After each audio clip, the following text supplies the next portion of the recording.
thank the Lord for the life of the speaker this morning, his mouthpiece this morning, our elder brother Reg Malaben. Amen. Praise God. Good morning, church. Come on, let's bow down our heads and pray.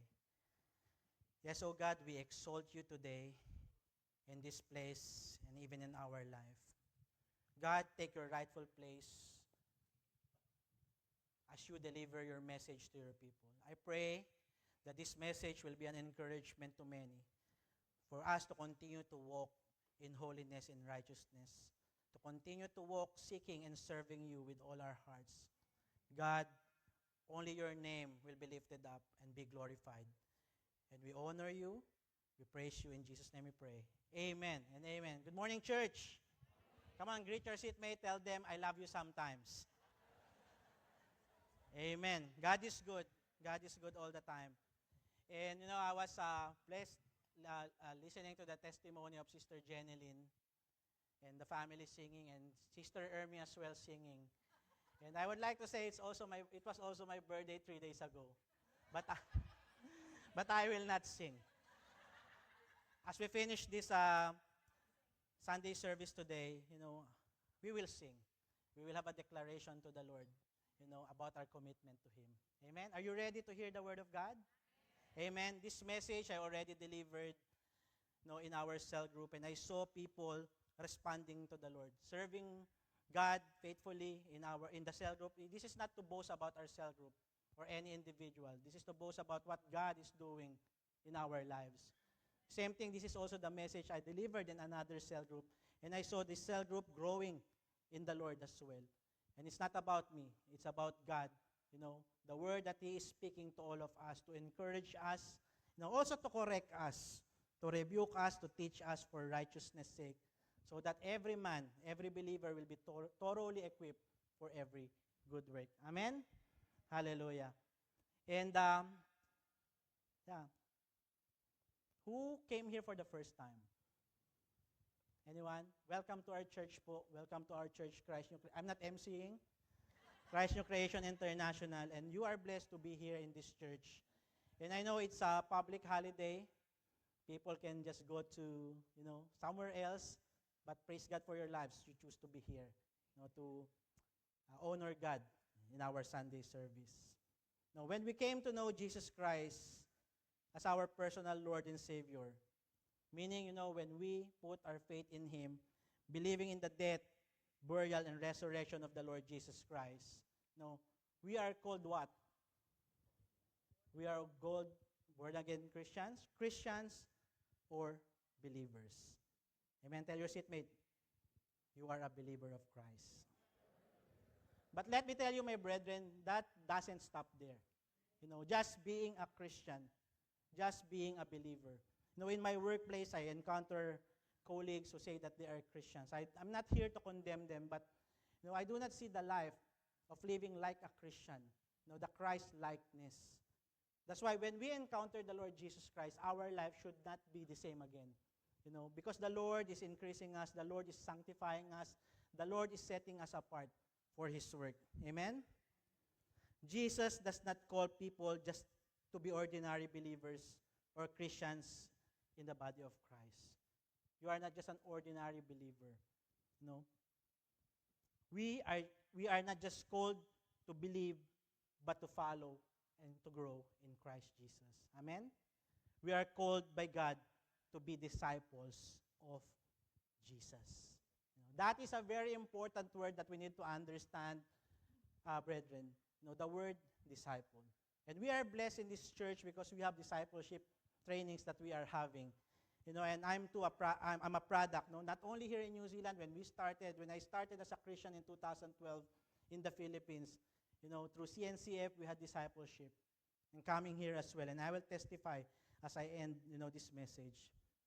But the question is, how did Jesus set the standard during His 3.5 years ministry here on earth? We know that Jesus Christ only lived for how many years? 33 years. But His ministry started when He was just 30 years old. Just imagine 3.5 years. But that 3.5 years, He made sure that He will equip the people whom He called for the greater work that He has prepared for them. And that work is not only for them. Tell your seatmate, it is also for you. Amen. Maybe you're asking, what's that work that I need to do? You know? So what did He do? He called the 12. That's not the title of the message. He called the 12, and He called them many times. I will mention some verses, but this was not the first time that God called them. In Matthew chapter 10, verse 1, He called His 12 disciples to Him. In Mark chapter 3, verse 13, and called to Him those He Himself wanted. You know, you are wanted by God. You are wanted by Jesus. That's why you are here. You know, from darkness into His marvelous light. Maybe this is your first time coming to this church and it's your first time hearing or being in a Christian service. You know, this is the appointed time that the Lord, you know, wants you to come to Him and save you and put you in His kingdom. Not right now, of course. Of course, there will be a time that we will be with Him forever and ever. And in Luke chapter 6, verse 13, He called His disciples Himself. No, what a privilege that these 12 apostles, disciples, they were called by Jesus. When Jesus called His first disciples, He didn't choose extraordinary men. Mga kapatid, they were ordinary people, but they gave an extraordinary response. You know? The question is, are we ready to give an extraordinary response as well for the Lord? Amen. And I hope the end of this message, you know, we will respond to the Lord truly and be a disciple of the Lord Jesus Christ. And it is the same thing that Jesus Christ is doing right now, in this present day. He is calling you and me to be His disciples. No, He has already made the invitation, come, receive me. I'm knocking at the door of your heart. Receive me as your personal Lord, God, and Savior. No, the next step is to respond to His call to be His disciple. Sometimes, you know, when people accept Jesus Christ as their personal Lord and Savior, it stops there. I'm already good.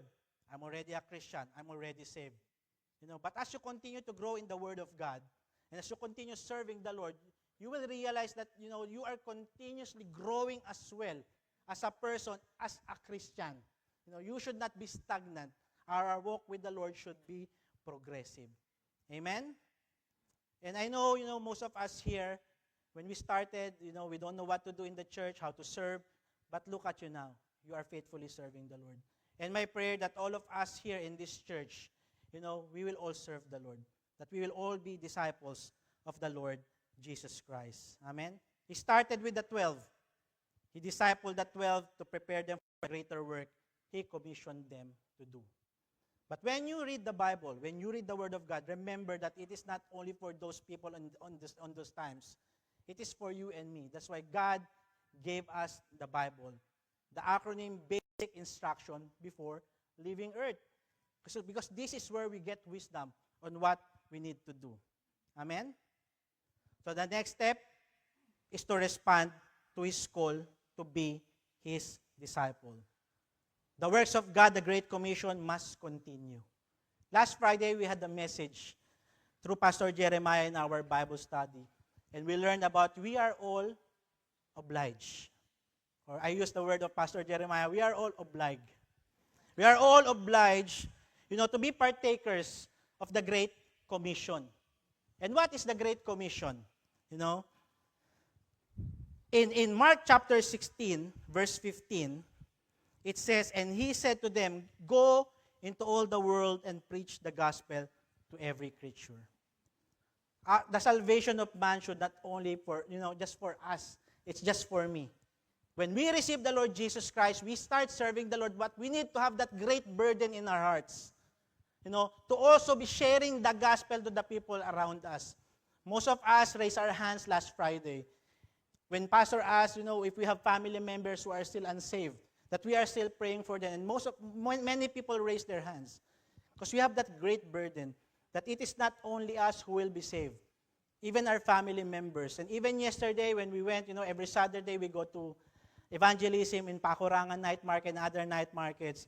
You know, seeing these people serving the Lord, even the young kids, you know, giving gospel tracts to people so that these people in Pakuranga not only enjoyed their food there, but also, they will experience the love of God through the Lord Jesus Christ. And I tell you, we have products of that evangelism who are in this church right now.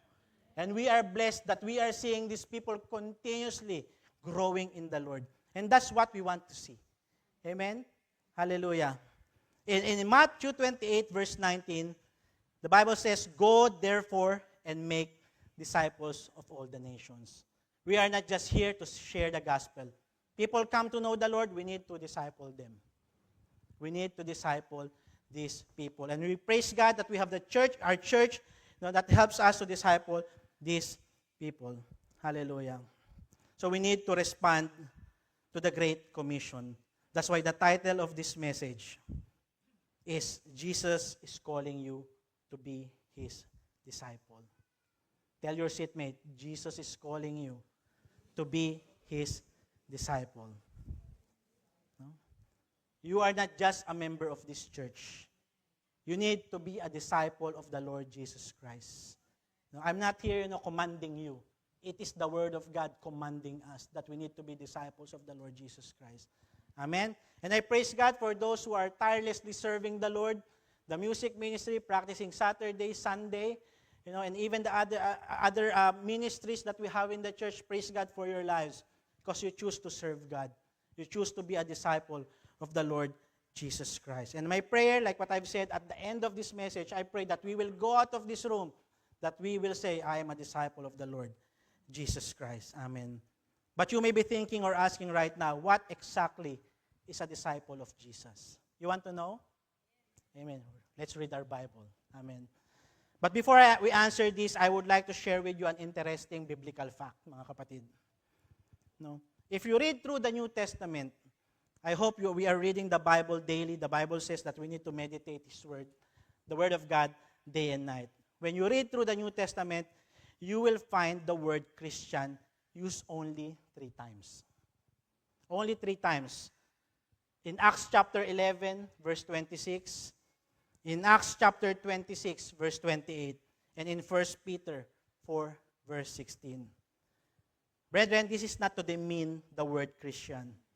When you say you are a Christian, you are probably declaring your allegiance to Christ. You are not ashamed to be a follower of Christ. You are bearing Jesus Christ in your life. When people ask you if you are a Christian, not your own confidence, but confidence in the Lord, are you confidently answering, yes, I am a Christian. I am a follower of Jesus Christ. Or maybe you are being shy because you don't want people to see, that what you are doing for the Lord. We need to be the salt and light of this earth.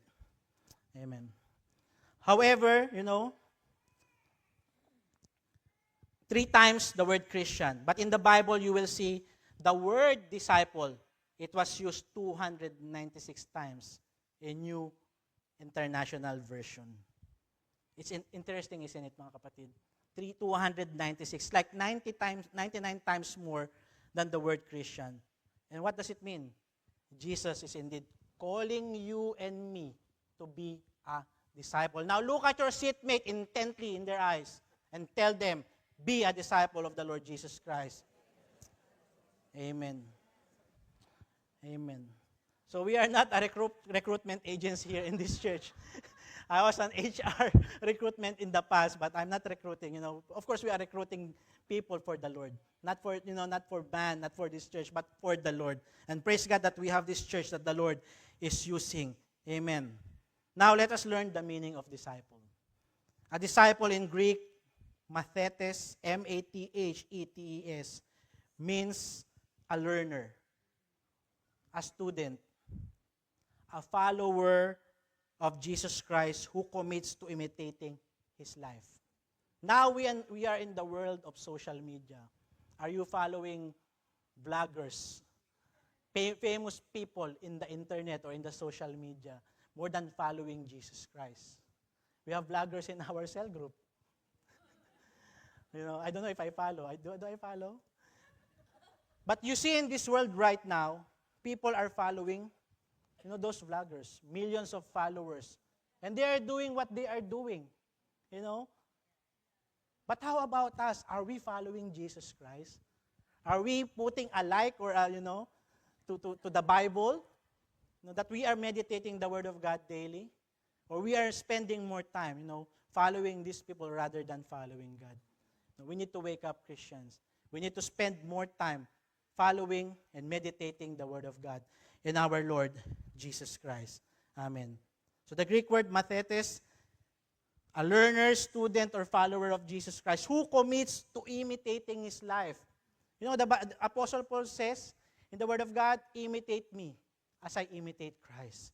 You and me, when we encounter the Lord Jesus Christ, we should be imitating Jesus Christ. Amen? I'm not saying that you go on that cross, near yourself on that cross. It's the life that He lived, that we need to follow. Not only imitating His life, obeying His teachings. And where do we get His teachings? From YouTube, from Facebook, listening to just reels. And sometimes I encounter clients, oh, you're a Christian. You go to church, we have church, this and that. No, I just listen to reels. We need to obey His teachings. And we can find His teachings in the Bible. Because the Bible is the Word of God. And the Word of God is Jesus Christ. Now, if you don't have a Bible yet, we have a Bibles here in the church. Sister Jen, our admin, can give you a Bible. Just come to her, and, grow in the knowledge of the Word of God. But it says here, obeying His teachings. Sometimes that's the hardest part. When you become a Christian, and you read lots of things in the Bible, it's like speaking to your heart. The question is, are you going to obey? Or are you going to reject? Many fall away because they don't want to do what is in the Word of God. They rather follow what they want to follow, in their own self, rather than following what the Word of God is saying. And of course, not only imitating His life, obeying His teachings, also making other disciples. Are you making disciples? Oh, may nana. We need to make disciples. Tell your seatmate again, make disciples. Amen. And I'm blessed to hear, because we have brethren, who attends discipleship in the music ministry, audio and multimedia every Saturday. I'm blessed to know that they are coming, they're sharing, their joy in having that discipleship and seeing them grow in the Lord. So thank God for those leaders in the music ministry. And I know, we have more discipleships that we are also attending. I'm doing discipleship with our cell group, Young Pros, every Wednesday as well. Authority and submission. We need to have, to make disciples of men. People encounter the Lord, sometimes they don't know how to navigate their Christian walk. That's why you are there. You are there to support them. You are there to help them. But in order for you to do that, you need to learn as well to become a disciple. Because you cannot disciple if you yourself is not a disciple. Amen. Again, I will say this many times, tell your seatmate, be a disciple. Paulit-ulit. Amen. That's the same thing with Jesus Christ. He called them many times, His apostles, to keep reminding them that they need to walk in unity with the Lord Jesus Christ. Amen. It involves lifelong relationship with Jesus Christ and commitment to spreading the gospel. When you accepted Jesus Christ as your personal Lord, God, and Savior, you enter into a relationship. A relationship with the Lord Jesus Christ. Husband and wife in a relationship, it's like you get married. It doesn't stop there. We need to continue to build that relationship, with one another. The same thing with our Lord Jesus Christ. The Bible says in Romans 10:17 that faith comes by hearing, and hearing the Word of God. And when we hear the Word of God, when we study the Word of God, we build a relationship with our Lord Jesus Christ. We get to know Him more. Amen? And, some of our brethren as well, when they have questions, even in the middle of the night, asking about questions about in the Bible, we spend time with them because we want to know. It's our joy because we see them asking, not to test you or to challenge you. Because that was me before, when I was starting. The story of Jacob and Esau. I kept on challenging Sister Kay, who came to know the Lord Jesus Christ here in New Zealand, came back to the Philippines. I started walking with her, not with Christ. Asking those questions. I was challenging her until the Lord spoke to me through a Bible study about the message. And it's very important that we need to have discipleship. We need to commit ourselves in our relationship with our Lord Jesus Christ. So if you are single right now, and you feel like, the person's not yet coming, that God has given you, remember, you are already in relationship with Jesus Christ. Amen. But I praise that the Lord will give the best person that He has prepared for you. Let's go to the Bible in Mark chapter 1, verse 17. And I'm blessed because this Bible verse that I prepared by the grace of God, the same thing, Lord, that God spoke to Bishop in CNCI Sydney last Friday. Because I don't use Facebook for the past 3 days when Sister Jen informed me that I will be sharing the Word of God. Because I don't want to get distracted. In Mark 1, verse 17, and this was the first time that Jesus Christ called the disciples. In Mark 1, verse 17, it says, then Jesus said to them, follow me, and I will make you become fishers of men. Follow me, and I will make you become fishers of men. In this verse, we find 3 elements, and I want you to remember those 3 elements of what it means to be a disciple. This was his first invitation to the 12. The one that I read earlier, God kept on calling them, inviting them, but this was the first. 3 things that I want you to remember. Number 1, following Jesus. From the phrase, follow me. When Jesus said, follow me, what did they do? They followed immediately. No hesitation, no delay. That's why when God is inviting you, when Jesus is knocking at the door of your hearts, are you having that delay? No? Are you having that hesitation? Or are you like these first apostles, that there was no hesitation, no delay.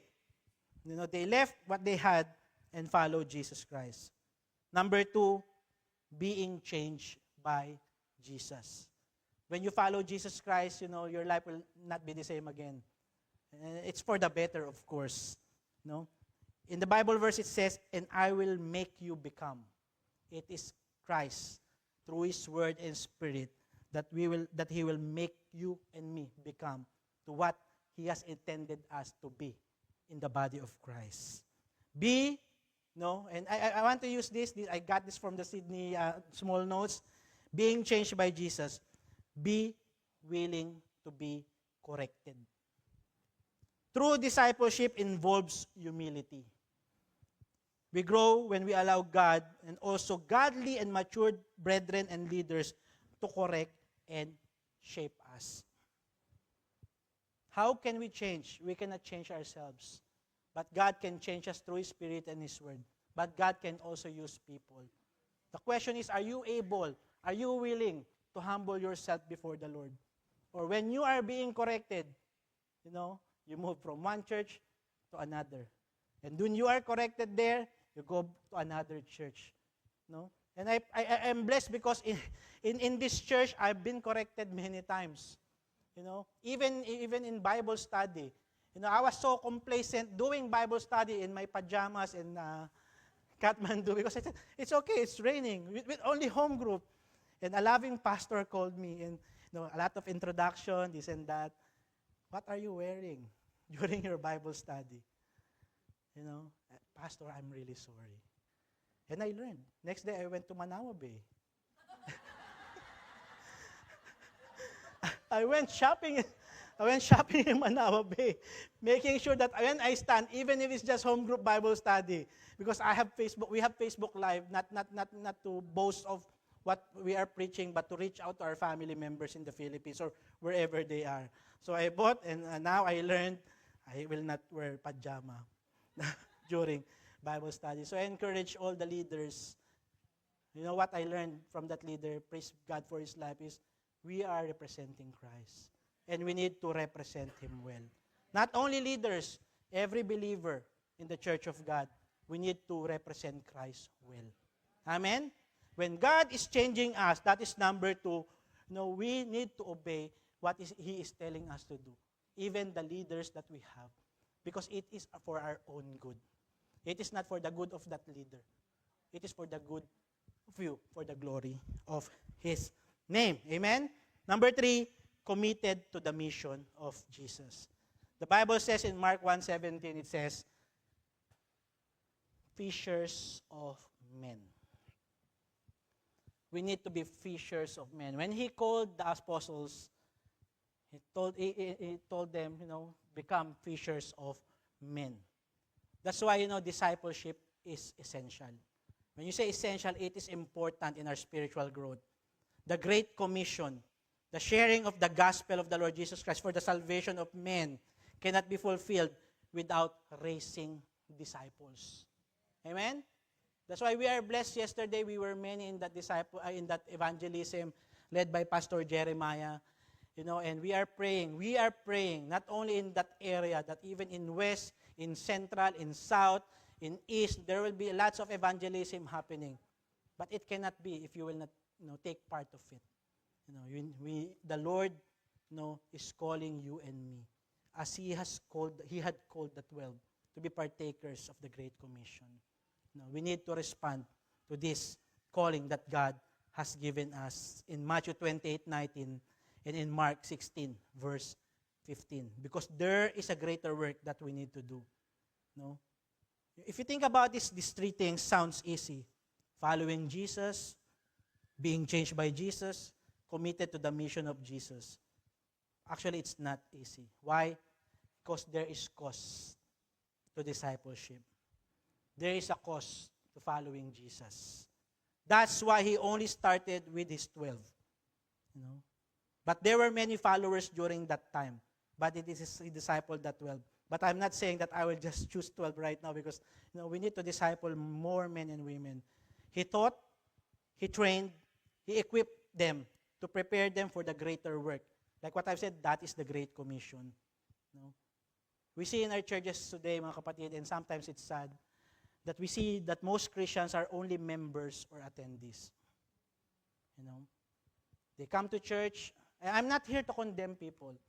I'm here to encourage everyone that we will not just come to this church, sit down on that favorite chair that we have, listen to the word, raise our hands, pray, listen to the word of God, go out and, nothing happens. Of course, the Lord is speaking to your heart because the seed that God is sowing in our hearts, it will continue to grow. But we need to respond. I pray that we will not go out of this church and it's like the same thing.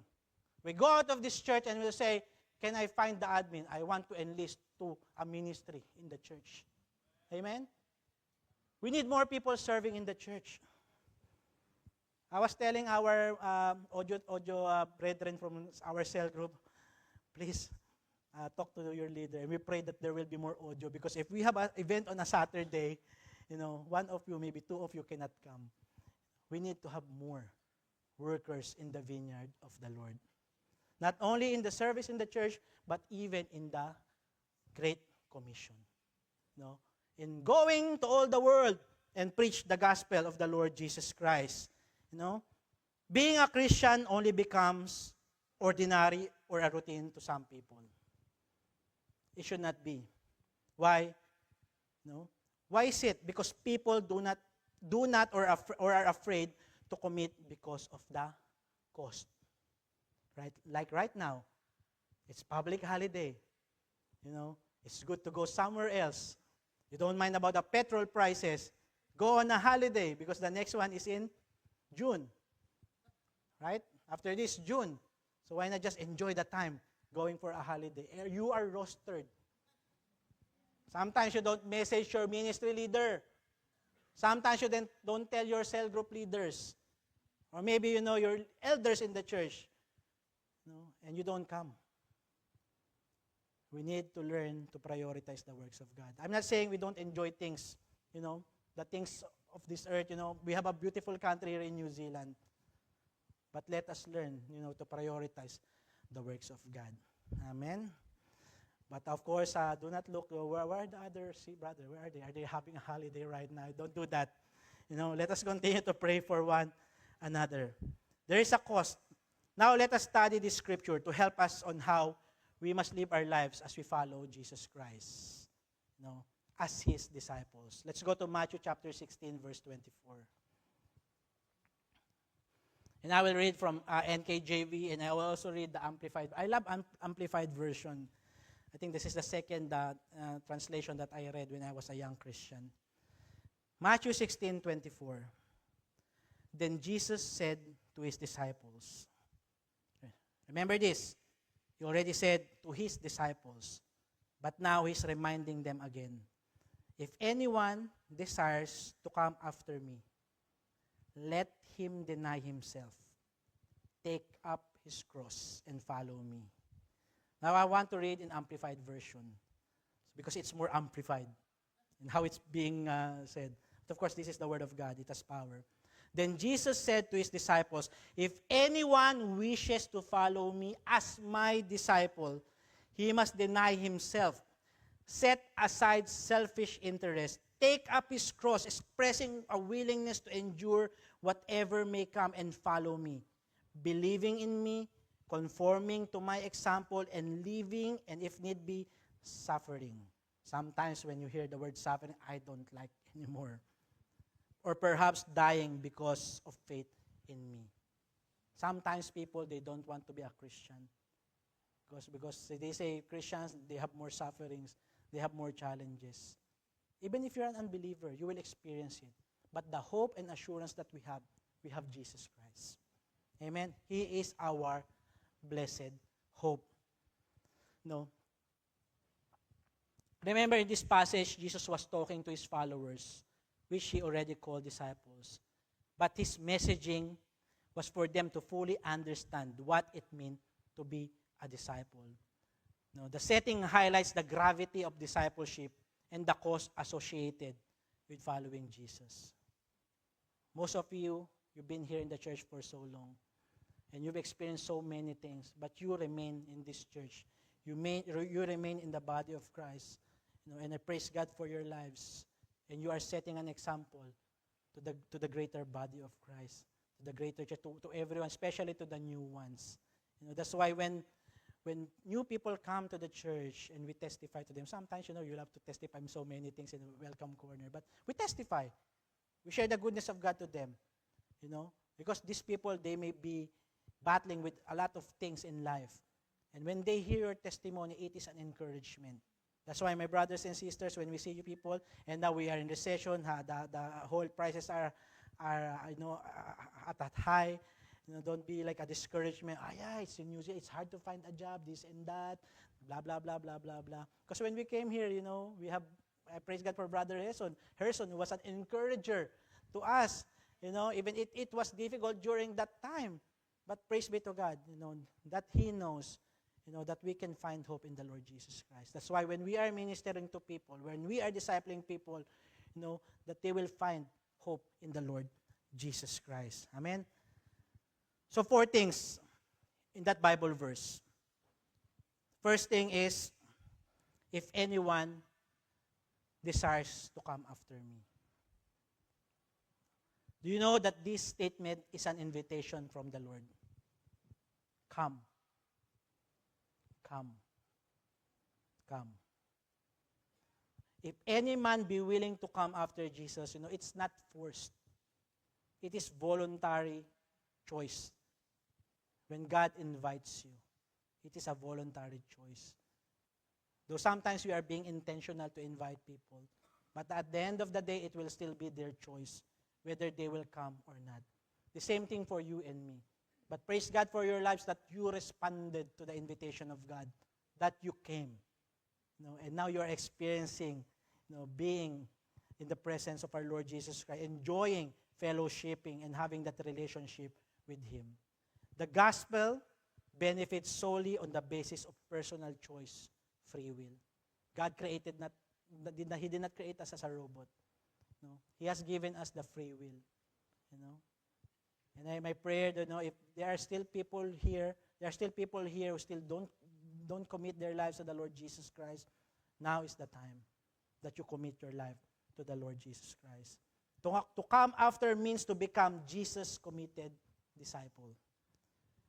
Many do not desire to commit wholly to the Lord because they know once they commit, they will lose or have to give up many things, especially our personal goals, our desires, and ambitions in life.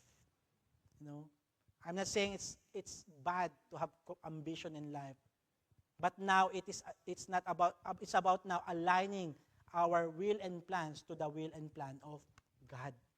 Amen. Because His ways, His thoughts, and His plans, it's perfect. Amen. It's perfect. Jesus wants to choose to follow Him. Jesus wants us to choose to follow Him rather than to lead a life of sin and self-satisfaction. We cannot satisfy ourselves with what we have in this earth. Only Jesus Christ can satisfy us. He wants us to stop trying to control our own destiny and let Him direct us. For He knows the plans that He has for you and me, to prosper you, not to harm you, to give you a hope and a future. No? This makes good sense because Christ knows better than we do what real life is about. What He asks is for submission. When you come to Jesus Christ, when you obey His word, the next thing is you need to submit to Him. There should be submission. And what a privilege it is that Jesus, the perfect Son of God, invites you and me to do His kingdom works. That's why everything that you are doing in the church, in your family, ministering, doing this and that, the Bible says it is not in vain in the Lord. The Lord sees the heart of every man serving Him, and He will be the one to reward you and me as well. Now the question is, do you have the desire to come after Jesus? Public holiday, invite you to go somewhere, Sunday service, what will you choose? I like the declaration of the family of Brother Nare and Sister Jeneline. As for me and my house, we will serve the Lord. Sometimes it's hard. Actually, Sister Kay and I were planning to have a holiday. Said, it's my birthday. I haven't been going on a long weekend. I leave on Thursday, Friday, but she can't. Said, let's go to one of the churches up north and just visit there just to listen to the Word of God. But Sister Jen messaged me on Thursday, okay, we need to cancel. And praise be to God. But of course, it's good that we have a church there that we can go to. But praise be to God, I stayed and obeyed what God is asking me to do, all for the glory of His name. Amen. The first one, if anyone desires to come after me. Number 2, let him deny himself. Let him deny himself. And I like, reading Bible Hub with different translations. In NLT, it says, when you say, let him deny himself, it says, give up our own way. In Good News Translation, it says, forget yourself. Sometimes it's hard, forget yourself. How will I do that? Especially here in New Zealand, they say, self-care. Look after yourself. This and that. You're always going to church, Reg. You're always in the church, self-care. Oh, that's my self-care. Prayer meeting, Bible study. Come, enjoy the self-care as well. And in literal translation, it says, disown himself. We need to deny or set aside self daily. Renounce all self-dependence, self-interest, personal rights, self-pursuits, and selfish ambitions which are contrary to God. Sometimes we say, I have personal rights. Of course we have. But if it's contrary to the Word of God, what will we follow? Our rights or what God is telling us to do? We need to disregard, lose sight of, forget ourselves. Listen to this. Denying oneself is a daily practice of humility. It is a daily practice of humility. Obedience and submission, recognizing that our lives belong to God and not to our own ambitions. When you came to know the Lord Jesus Christ, He is the creator, not only of the heavens and earth. He created you and me. We belong to Him. So much more when we encountered Him and accepted Him as our personal Lord, God, and Savior, what a privilege that He owns us, that He directs our life, mga kapatid. Amen. Our Christian life began when in unity with Christ, we died to our old life. That's why we have that Bible verse in 2 Corinthians 5:17. Therefore, if anyone is in Christ, he is a new creation. All things have passed away. Behold, all things have become new. Amen. Amen? Are you still awake? Talk to your seatmate. Say, gising. I was talking to Pastor last Friday because we were just there at the back before the Bible study. We kept yawning and yawning and yawning. And we're just counting. But, you need to be awake. We need to be on fire. When we are seeking the Lord. Tell your seatmate, anong oras na? Magbago ka na. Amen. Amen. Maybe saying, anong oras na? Matapos ka na, Brother Rich. Praise be to God. God is good. Amen. God is good. Amen. We need to regularly crucify sinful desires that keep us from following Jesus. The lust of the flesh, the lust of the eyes, and the pride of life. And this too is a kind of dying with Him. Amen? We should be willing to lose our life for the sake of the gospel. Are you willing to lose your life for the sake of the gospel? There are so many missionaries dying, sharing the word of God, even if, they were asked to renounce their faith, they did not, or they do not renounce their faith. Because they know there's a cost, but there is also a reward when you stay in the house of God. Amen. You stay in your relationship with the Lord Jesus Christ. Amen. Glory to God. We need to be willing to lose our life. Not because our life is useless, but because nothing, not even life itself, can compare to what we can gain with Christ. When we have Christ, we gain a lot. Amen? Maybe you are a believer and you're thinking, oh, these unbelievers, they have houses, I don't have yet. But you have a mansion in heaven. But if you remain faithful to the Lord can give you a house. Pray for it. You need to serve the Lord. You need to keep seeking the Lord, and the Lord will be the one to provide because He is the great provider. Amen? He is the great provider. The possibility of losing their lives. I'm talking about the apostles. Even Jesus Christ. It was very possible. Because in this Bible verse, in Matthew 16:24, in Matthew 16:21, God knew that is going to suffer. That's why in verse 24, He reminded the apostles this Bible verse of denying your flesh and following Him. Because He knew that they will also experience persecutions. And maybe some of you here, you are experiencing persecutions. You are experiencing challenges as a Christian. Remain. Remain. Because God is with you. The Bible says, if God is for us, who can be against us? And the Bible says that He will be with us wherever we go. Amen. Glory to God. Whatever a man loses in this life because of his consecration to God and his daily denial of self will be repaid by God with an eternal life and an eternal inheritance from the Lord. John chapter 12, verses 25 to 26. He who loves his life will lose it. And he who hates his life in this world will keep it for eternal life. If anyone serves me, let him follow me. And where I am, there my servant will be also. If anyone serves me, him my Father will honor. So the service that you are giving to Jesus Christ, to the church, and even to the people around you, God honors that. Amen? If you did not get any honor in your school before, you don't have a medal, you don't have a ribbon, my son, they attended that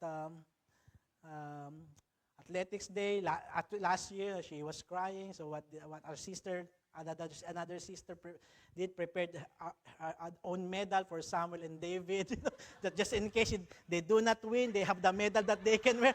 Take a photo, this is your medal. But even if you don't receive honor in this world, remember that the honor that you receive is from God the Father. Amen? He honors every work that you are doing for the glory of His name. Hallelujah. God is good. Now, let's go to that third one. Take up His cross. Sister Christy mentioned about it, and even Pastor Elvin, this is the actual size of the cross. Maybe not that heavy. I don't know if it's heavy or, but it's a heavy cross that God carried. When Jesus said to take up His cross, He is calling us to embrace the challenges and sacrifices that come with following Him. Now there comes the challenges. I don't want to enlist anymore. I do not become a Christian to have challenges. I just want to enjoy the privileges that God can give me as a Christian. I'm sorry, but we will all experience it. But the Bible says, those who endure till the end will be saved. Amen? And those persecutions, those challenges, trials that we experience, it helps us to mold us as a Christian.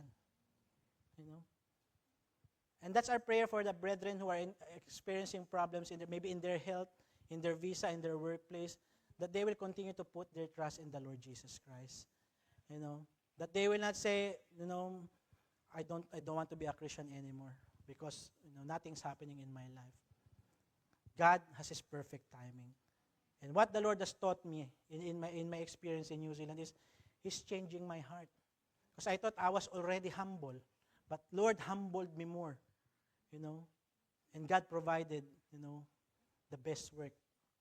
I was only earning that time a very little salary, but praise be to God. That God used that workplace. My boss, I don't know if she liked me or not. She has bipolar. This is not breaking of confidentiality. I'm not working there anymore. I'm not saying the name. In the morning, she liked me. In the afternoon, she didn't like me anymore. But I remained. It was hard. Are you experiencing that in your workplace? With your boss or your colleagues, that it feels like so hard. You are being, it's like being persecuted in your workplace. No? Shine the light of Jesus Christ. Continue to press on. Maybe you're thinking about your situation in New Zealand that there is no certainty. There is certainty in Christ. Amen? It is not about you anymore. Give it to God, and He will help you. What should we look for in a carrying cross life? It is expressing our willingness to endure whatever may come in our life. To take up our cross means to willingly accept difficulties, persecutions, and hardships that arise because of our faith. That's why faith is very important. I remember that time when I was still young in the Lord. I was telling Sister Kay, Lord, bring it on. I think I made exhortation na, bring it on. These problems, I want to take it. And I repented, Lord, don't bring it. It will come, but be with me. I was so arrogant. Because I know I have God, but I learned it, no, not that way, son. Not that way. That's why we need to keep denying our flesh and taking up our cross. To take up our cross is to connect our experience to Jesus. In Jesus' time, the cross is a symbol of suffering, shame, and death. Now ask your seatmate, have your old self been crucified with Christ? Come on, tell your seatmate, have your old self been crucified with Christ? And tell your seatmate, if their answer is no, I will crucify you later. Our life should be crucified with Christ. Mga kapatid. Hallelujah. Legally, in the Bible, God looks at us as we had died with Christ. Because our sins died with Him, we are no longer condemned. When you crucify your flesh, even your sins, you are no longer condemned. You are already in Christ. Relationally, we have become one with Christ, and His experiences are also our experiences. That's why He gave that cross to us. Yet the focus of Christianity is not about dying. It's about living. Amen. Because we have been crucified with Christ, we have also been raised with Him. So do not remain dead in your spirit. No? Wake up. Let us wake up as Christians. Galatians 2:20. I have been crucified with Christ. It is no longer I who live, but Christ lives in me. And the life which I now live in the flesh, I live by faith in the Son of God, who loved me and gave himself for me. We are now living for Christ alone. Amen? Matthew chapter 10, verse 38. And he who does not take his cross and follow after me is not worthy of me.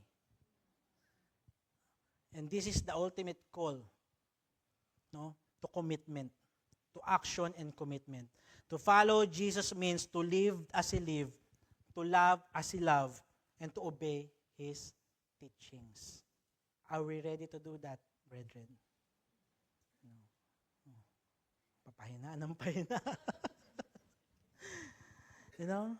Do not be afraid. God is with us. He will teach us. That's why, we are blessed that we have cell groups.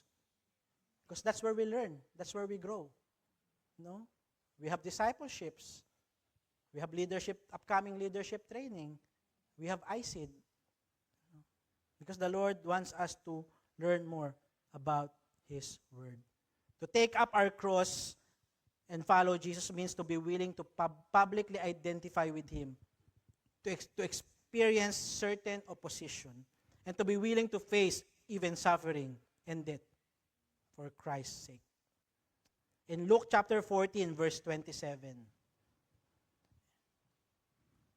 the Bible says, Luke 14:27, and whoever does not bear his cross and come after me cannot be my disciple. You cannot be a disciple if you cannot bear his cross. If you cannot come after the Lord Jesus Christ. That's why we need to follow Jesus. Following Christ means total submission to Him, perhaps even to the point of death. Are you willing to do that for the sake of the gospel of the Lord Jesus Christ? And lastly, it says, and follow me. This is the ultimate call to action and commitment. Now, Jesus is, instructing us, inviting us, follow me. To follow Jesus means to live as He lived, like what I've said, to love as He loved, and to obey His teaching. We need to cleave steadfastly to Jesus, believing in Him, conforming wholly to His example, and living, and if need be, suffering or perhaps dying because of faith in Him. And this word, following Jesus, is an active word or verb. Ongoing process. It reflects the call to personal relationship with Christ. How's our personal relationship with Christ right now, brethren? Are you MU? Or maybe you're on and off? Or you have that deep commitment with the Lord Jesus Christ? It is where the follower seeks to emulate Jesus and His teachings. And it needs to be a habit. It needs to be a lifestyle that we have. We need to habitually follow Jesus regardless of the price. Even to death. Not just when it is easy, convenient, and popular. And sometimes that's what people do. When it's convenient, okay. When it's popular, sige, I'll go to that event. Go there, but you don't attend prayer meeting and Bible study. But there's always this event. You come, praise God, you come to that event. But if you are a disciple of the Lord Jesus Christ, you will commit yourself to every work that God has prepared for you. It's not only coming once a year to this event, but your leaders in your cell group don't see you in every gathering of the saints. I'm not mad. Because I learned to value the importance of the gathering of the saints. Amen. The disciples followed Jesus whatever the costs were. For us, it is a lifelong journey of growing closer to Him and walking in His ways. When we give our life in service to Christ, we will discover the real purpose of living. And that, is living for Christ. Follow Him closely. Don't follow Jesus only when it's convenient and when you have extra time. God is not an extra to us. make time for the Lord. We need to make time for the Lord. You say, oh, I'm so tired, my work, 8 hours of work. Who gave you the work? I'm so tired from this school doing homework. Who gave you the education? But when it's holiday, okay, prepare everything, this and that. Going to a birthday party, you will dress well, this and that. But when you say, oh, I'm tired, I'll just try to come next week. I remember a sister of ours, I think she's here, when she's been invited before, 70%, I will come to the Bible study. I just tell the other sister, just keep praying. It will be 100% later on. Now I see her and the children serving God. Praise be to God. Hallelujah. In conclusion, mga kapatid, and this is the favorite part in our cell group. When I say in conclusion, it's just like the introduction. Can you bear with me? Can you bear the cross of Christ? Amen? And then you need to bear with me. Let us go back to the 3 elements of what it means to be a disciple. Again, going back to what I said earlier. A disciple, and remember this always, this Mark 1:17. A disciple of Jesus is someone who is, number 1, following Jesus. Number 2, being changed by Jesus. When being changed by Jesus, Jesus is transforming you. From glory to glory. And number 3, committed to the mission of Jesus. And let me show you a simple illustration to guide us on how to grow as disciples. So if we have the photo that I sent to Sister Vera, that illustration. Yeah, this one. 3 things here, you see. Number 1, head. So in the mind, the decision to follow Jesus has been made. See? In the head, there is the cross of Christ. It says, follow Jesus.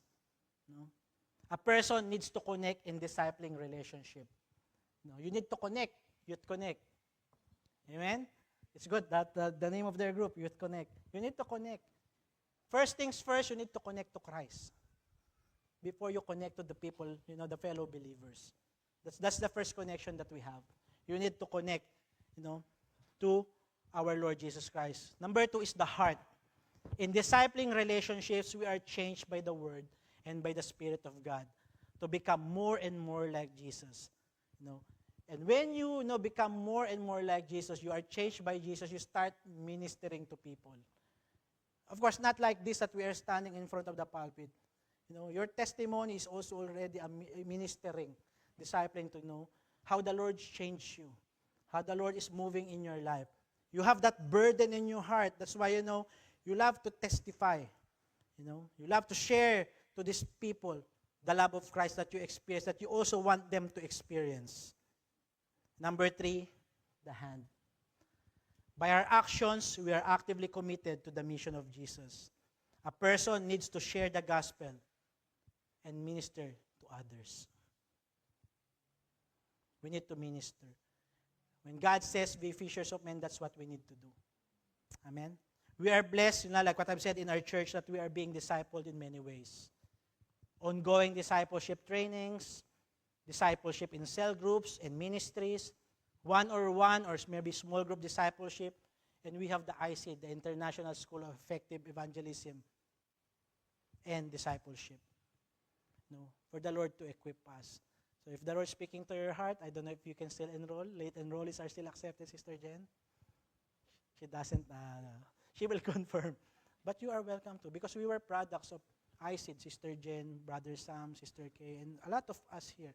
I'm calling them because they were my batchmates, and I give glory to God. And I just would like to cite a personal example. It's very important, discipleship. When I was young in the Lord, we have that young brother in CNCF, NCR in Manila, who did discipleship to us, foundational doctrines, the foundation of faith. He gave us a manual. We started studying, and I praise God, I started growing in the Lord until the Lord called us here in New Zealand. And here, there are ongoing discipleship. I don't know if it's 2015 or 2016. I don't know why I enlisted myself to that. The discipleship is about deliverance and demonology. But I said, I want to learn. I want to learn about, and we went, it's in West Auckland. We're in Flatbush. And we have that very beautiful red car. I don't know if I praise God for that red car. I'm still using it for 11 years, even if it's already patches. Traveling to West Auckland, Salvation Army. Having that discipleship, and we know that after 9 p.m., motorways were already closed. And we are in the motorway for 1 hour driving, Sister Ken, because we were very new here. But the joy of being in the discipleship, even if that happened the first time that we were going around, we continued attending the discipleship. Tuesday, Wednesday, discipleship in the house of Bishop Ronnie. I already had that foundation of faith, but I still love to learn more about the Word of God. So I kept attending. We need to have that desire. These are free. These are available. Come, attend these discipleship trainings. And God is using many avenues to teach, to train, and to equip us to become His disciples today. But we need to put it into practice. What we are learning, we need to put it into practice. Why? Just like the message last Friday in our combined Bible study, there is an urgency to preach the gospel so that many will be saved before our Jesus Christ comes back again. What our worshiper sang earlier. Because He will come back again. Let's have that urgency in our hearts to preach the gospel, to share the gospel of the Lord Jesus Christ. Following Jesus means we hear His invitation to come and see, listen to His teaching, to act upon what we learn from Him. But following Jesus requires an extra mile. It requires an extra mile. It's not based on convenience. It will cost time, comfort, sometimes our own plans. But are you ready for it? In being a disciple, we now learn that there is a cost in following Jesus. It is not cheap. It is costly. Costly, more costly than the petrol prices right now. But the reward, is great. Amen. When we follow Jesus, we are stepping into a new life that leaves an old life behind. It will cost us some of our worldly ambitions, but it will give us so much more. And my prayer for those Christians who've been serving the Lord for many years, that we will continue to have that fire, that joy in our hearts, serving the Lord, and declaring that we are the disciples of the Lord Jesus Christ.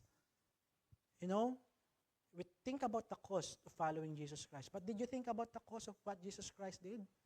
The cross is what it costs for Jesus to save us. In His time, this is the most shameful death sentence in the time of the Roman Empire.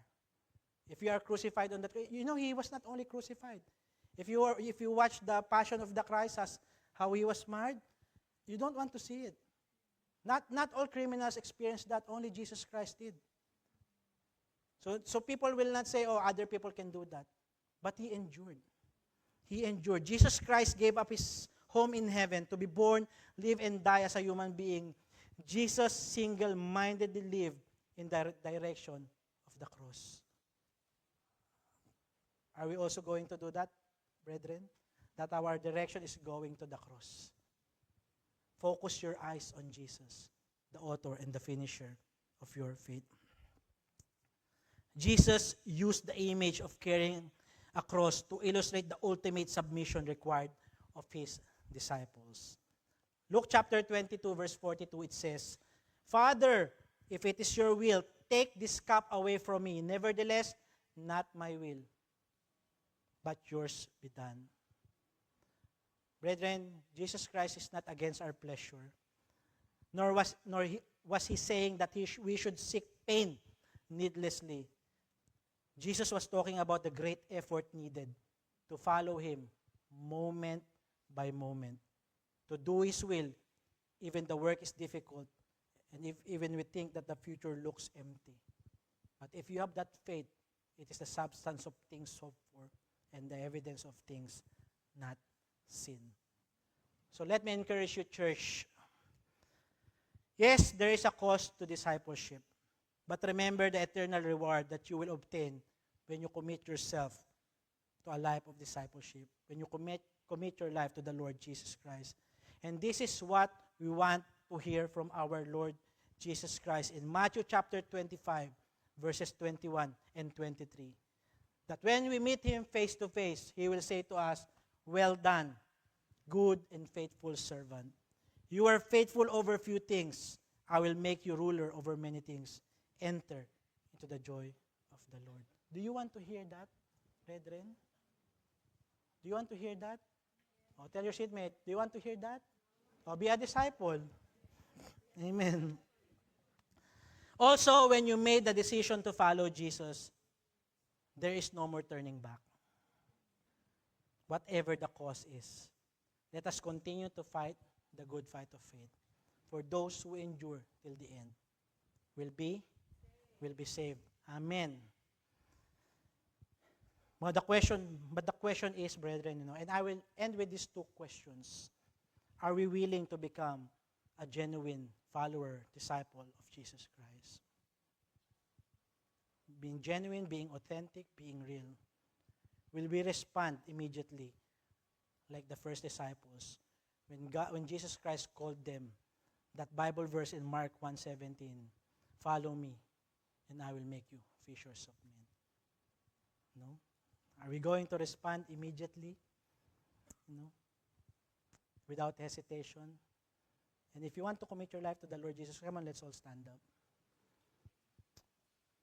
And if it's your first time hearing the message about the gospel, or maybe you've been attending church, but until now you are not committing your life to the Lord Jesus Christ, accepting Him as your personal Lord, God, and Savior, this is the time.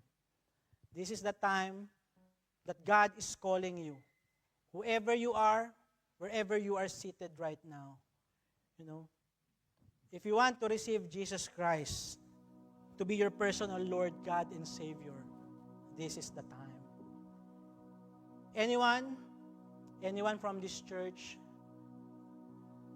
who would like to identify his life with the Lord Jesus Christ, I am inviting you.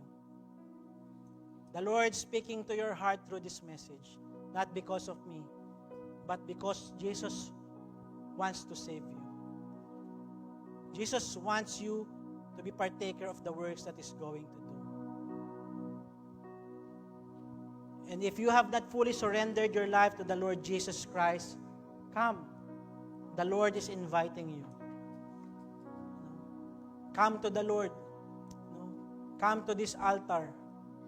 The Lord is inviting you to fully commit your life to the Lord Jesus Christ. Any one of you, mga kapatid, or those who came for the first time, or maybe you are not yet committing your life, the Lord is inviting you right now to humble yourself before Him and accept Him as your personal Lord, God, and Savior. And this is not Brother Reg inviting you. This is God inviting you in His vineyard. Amen. Praise God. I can see that all of you here, you are already Christians. Now the challenge is, now, God is calling you to be His disciple. If you want to be a disciple of the Lord Jesus Christ, come on, raise up your hands.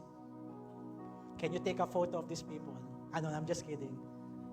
Raise up your hands. If you want not just to be a member of the Church of Christ, if you want to commit your life to Him, to be a learner, to be a student, to be a follower of Jesus Christ, to be a disciple of the Lord Jesus Christ, this is the time that you commit your life to the Lord Jesus Christ.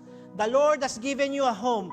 The Lord has given you a church. The Lord has given you a cell group. If you don't have a cell group yet, we have cell groups here. Commit your life to the works of God. Commit your life to the Lord Jesus Christ. Because when you do, God will honor you. And we want that honor from God. Amen. And you are raising your hands, and I want to pray for all of you, and including myself, that from today, as we decided to follow Jesus, I think we need to sing that song. While people are raising their hands, I will ask Sister Christy to lead us into worship so that we will understand, the importance of coming to Jesus Christ before I pray for all of you. Can I request the music team? Come on, let's sing this song. Hallelujah. I have decided to follow Jesus. I have decided to follow Jesus. I have decided to follow Jesus. No turning back, no turning back. The cross before me, the cross before me, the world behind me, the cross before me, the world behind me, the cross before me, the world behind me, no turning back, no turning back. For the last time, I have decided to follow Jesus. I have decided to follow Jesus. I have decided to follow Jesus. No turning back, no turning back. Raise up your hands, brethren, and let us pray. Heavenly Father, as we sang the song, truly, O God, in our hearts, that we have decided to follow you. And as we follow you, O God, I ask and pray that you empower us, that you send forth your Holy Spirit in us, O God. For truly, God, we cannot do it on our own. The works that you have prepared for the disciples, even for the missionaries, Lord God, who sacrificed their life for the sake of the gospel. God, my prayer that your people right now will have that great burden in our hearts to truly to become a disciple of yours, that we will go out into the world and preach the gospel of the Lord Jesus Christ, and that we will make disciples of men. God, we follow you. We take up our cross, we deny our flesh, O God, and we follow you, O God.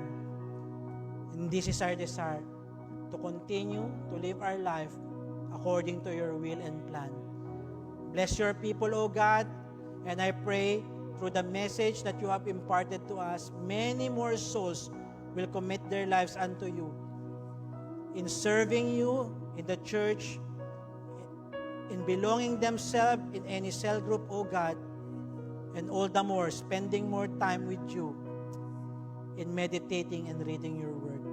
If they do not know how to navigate things during their journey, O God, I pray that you will send people. You will send brothers and sisters in Christ, disciplers who will help them, O God. So in return, O God, they will also become a discipler, discipling many souls for the glory of your name.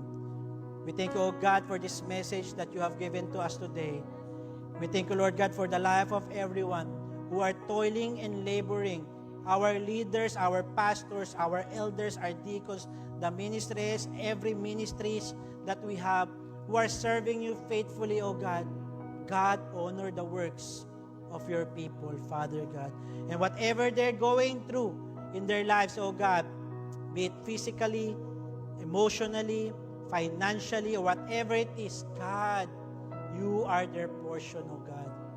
And you will be the one to help them in their time of need. Honor your people, O God, as we bless your holy name. Bless the preaching of your word today, Father God. Not my word, but your word. We give you all the glory, honor, and praise. In Jesus' name we pray. Amen and amen, amen.